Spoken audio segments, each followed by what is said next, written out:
بسم اللہ الرحمن الرحیم۔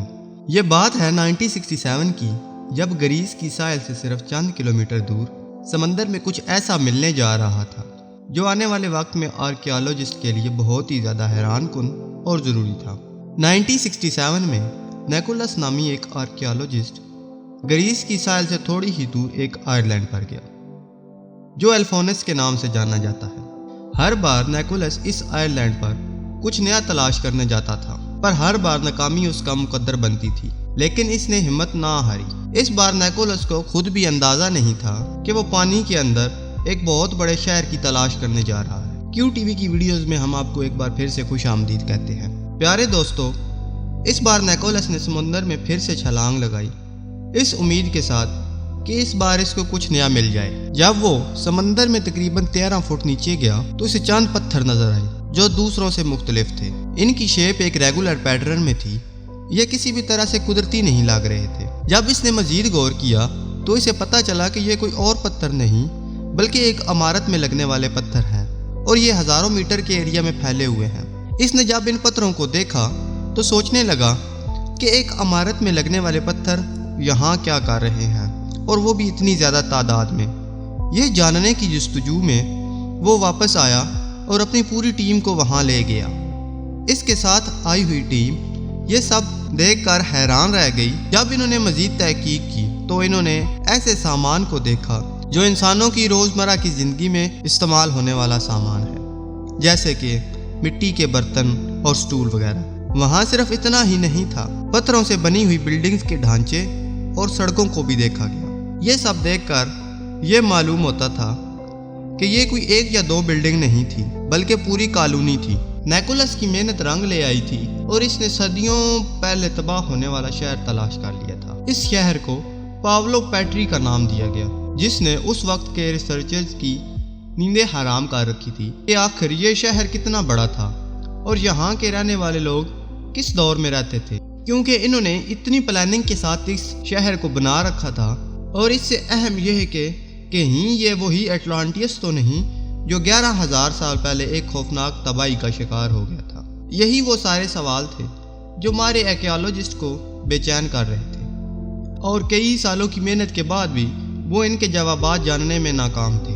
لیکن جیسے ہی ٹیکنالوجی نے ترقی کی، ایک بار پھر سے پاولو پیٹری کی ریسرچ شروع کر دی گئی، اور اس ریسرچ کے دوران ان کو یہاں پر رہنے والے کچھ انسانوں کے استعمال کی چیزیں ملیں، جس میں پتھر سے بنا ہوا ایک ایسا آلہ بھی تھا جس سے دانوں کو پیس کر آٹا نکالا جاتا تھا۔ ٹوٹے ہوئے مٹی کے برتن جگہ جگہ بکھرے پڑے تھے، جس سے معلوم ہوتا تھا کہ یہ کسی ہزاروں سال پہلے رہنے والے انسان کا کچن ہے۔ جہاں پاولو پیٹری میں انسانوں کے بسنے کی واضح نشانیاں مل رہی تھیں، وہاں مردہ لوگ بھی اپنی نشانیاں چھوڑ گئے، اور یہاں ریسرچرز کو 50 کے قریب قبریں بھی ملی۔ اس انڈر واٹر جگہ پر انسانوں کے رہنے کے ثبوت تو مل ہی چکے تھے، لیکن صرف ڈائیونگ سے اس شہر کی اصل حقیقت معلوم کرنا ناممکن تھا۔ اس لیے انہوں نے یہاں مزید ٹیکنالوجی استعمال کرنے کا فیصلہ کیا، اور انہوں نے یہاں سونار سکیننگ کرنے کا فیصلہ کیا۔ سونار سکیننگ ایک ایسی ڈیوائس ہے جس کو اگر پانی میں ڈالا جائے تو وہ ایک خاص قسم کی ساؤنڈ ویو پیدا کرتا ہے۔ یہ ساؤنڈ ویو سمندر میں مختلف چیزوں سے ٹکرا کر ریفلیکٹ کرتی ہیں، اور ایک ریسیور ان ویوز کو کیچ کرتا ہے، اور پھر ایک 3D ماڈل تیار کیا جاتا ہے۔ کمپیوٹر کی مدد سے پاولو پیٹری کی سکیننگ کرنے کے بعد ایک 3D ماڈل بنایا گیا، اور اس طرح اس شہر کی حقیقت سے پردہ اٹھا جس کو صرف ڈائیونگ کر کے جاننا ناممکن تھا۔ اس 3D ماڈل نے اس شہر کا اتنا حیرت انگیز منظر پیش کیا جس کو دیکھ کر یقین کرنا مشکل تھا۔ پانی جو اصل حقیقت پر پردہ ڈالے ہوئے تھا اب سامنے آ گئی۔ ماڈل کے حساب سے اس شہر میں چھوٹے چھوٹے گھر بھی تھے اور کئی بڑی عمارتیں بھی، اور اس شہر میں ایک سب سے بڑی عمارت بھی تھی جو اس شہر کے لیڈر کی ہوگی۔ اس شہر کے درمیان میں ایک بہت بڑی خالی جگہ بھی تھی جو یا تو بازار اور یا پھر کوئی گراؤنڈ ہو سکتا ہے۔ لیکن ایک بات جو اس شہر میں کامن تھی کہ یہاں کی ساری بلڈنگ ایک ہی طریقے سے بنی ہوئی تھی، جیسا کہ آج کل کے ٹاؤن وغیرہ بنائے جاتے ہیں۔ ان کے اس نقشے کو دیکھ کر لگ رہا تھا کہ یہاں کے لوگوں میں کافی ڈسپلن پایا جاتا تھا۔ یہ عمارتیں 20,000 ایکڑ کے رقبہ پر پھیلی ہوئی تھیں، اور یہاں ایک اندازہ کے مطابق 5,000 لوگ رہتے تھے۔ لیکن اب سوال یہ تھا کہ یہ لوگ کون تھے اور کس دور میں یہاں رہتے تھے۔ اس شہر سے جو مٹی کے برتن ملے تھے، ان کی ریسرچ کرنے کے بعد پتہ چلا کہ یہ 5500 سال پرانے ہیں۔ اب ریسرچرز کو پورا یقین تھا کہ یہ شہر کبھی پانی کے اوپر ہوا کرتا تھا۔ یہ اس وقت کے انسانوں کے لیے بہت ہی انقلابی دور تھا، اور اس دور میں انسان پتھروں سے گھر بنایا کرتے تھے۔ کمپیوٹر گرافک کی مدد سے جب پابلو پیٹری کے لے آؤٹ کو ڈیزائن کیا گیا تو اس شہر کی حقیقت سامنے آئی۔ رزلٹ دیکھ کر ایک بار پھر سے ریسرچرز حیران رہ گئے، اور اب سوال یہ پیدا ہو رہا تھا کہ آخر یہ شہر چاروں طرف سے سمندر کے درمیان ہی کیوں بنایا گیا؟ اس کے پیچھے جو راز تھا، اس کی اصل حقیقت اب کھلنے والی تھی، اور ریسرچرز ایک بار پھر سے حیران ہونے والے تھے۔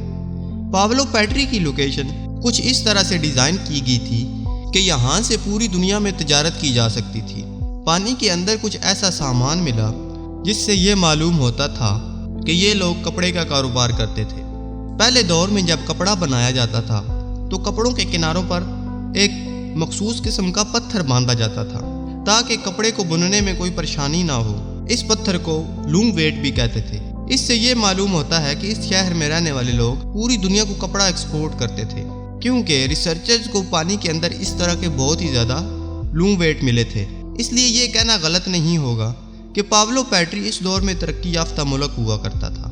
لیکن اس شہر پر وہ کون سی ایسی آفت آئی تھی کہ یہ سمندر میں کئی فٹ نیچے اس حالت میں پڑا ہوا ہے؟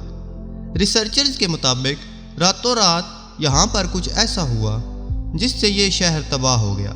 اس شہر کے تباہ ہونے کی وجہ پانی نہیں تھا، کیونکہ اگر پانی وجہ ہوتا تو پانی کی سطح آرام آرام سے بڑھتی ہے اور وہ لوگ اپنا سامان لے کر یہاں سے جا سکتے تھے۔ لیکن ملنے والے سامان سے یہ بات ثابت ہوتی ہے کہ ان لوگوں کو اس آنے والی آفت کا پتہ ہی نہیں تھا۔ شاید یہ شہر کسی زلزلے کا شکار ہو گیا جس نے زمین کی سطح کو پانی کے نیچے کر دیا، اور یوں اس شہر کا نام و نشان مٹ گیا۔ لیکن ایک سوال جو آج بھی ریسرچرز کی ذہنوں میں ابھی تک موجود ہے کہ کیا پابلو پیٹری ہی وہ اٹلانٹیس ہے جو آج سے تقریباً 2000 سال پہلے پلوٹو نے لکھا تھا؟ اگر یہ وہ شہر نہیں تو 11000 سال پہلے تباہ ہونے والا اٹلانٹیس کہاں ہے، جہاں پلوٹو کے مطابق ایسے لوگ رہتے تھے جن کے پاس ایکسٹرا آرڈینری پاورز تھیں اور وہ خود کو خدا مانتے تھے، اور خدا نے ان کو غرق کر دیا۔ تو یہ تھی ہماری ویڈیو، امید ہے آپ کو پسند آئی ہوگی۔ اگر آپ کو ہماری ویڈیو پسند آتی ہے تو ہمارے چینل کو سبسکرائب کر کے ساتھ بنا ہوا بیل آئیکن بھی دبا دیں تاکہ ہم جو بھی ویڈیو ڈالیں اس کی نوٹیفیکیشنز آپ کو مل سکیں۔ ملیں گے انشاءاللہ نیکسٹ ویڈیو میں کسی نئی انفارمیشن کے ساتھ۔ اپنا بہت سارا خیال رکھیے گا۔ خدا حافظ۔